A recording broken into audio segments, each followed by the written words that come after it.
Ayam Pramugari MDRT Racing Team.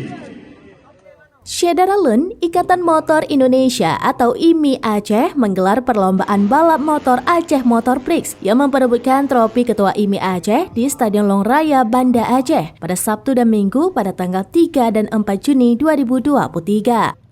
Pada seremoni pembukaan acara ini dihadiri oleh Badan Pengawas PP IMI sekaligus Wakapolda Aceh Brigjen Pol Dr. Andes Syamsul Bahri MM, Pembina IMI Aceh sekaligus Sekretaris Dewan Pimpinan Wilayah atau DPW Partai Nasdem Aceh Muslim Ayub, Ketua IMI Aceh Mirza Mubarak dan para pengurus IMI Aceh.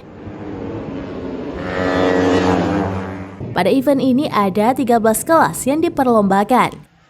Di antaranya bebek 4 tak 150cc mix tone up MP1 dan MP2 non-kategori, bebek 4 tak 130cc mix STD MP3 non-kategori, bebek 4 tak 130cc MP6 non-kategori, bebek 2 tak non-kategori, bebek 2 tak 120cc non-kategori, Matic 130cc MP7 non-kategori, serta lain sebagainya.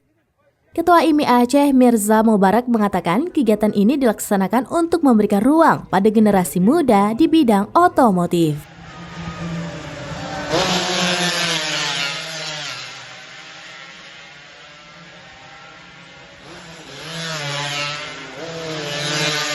Dari Banda Aceh, Henry, Slaminus.com.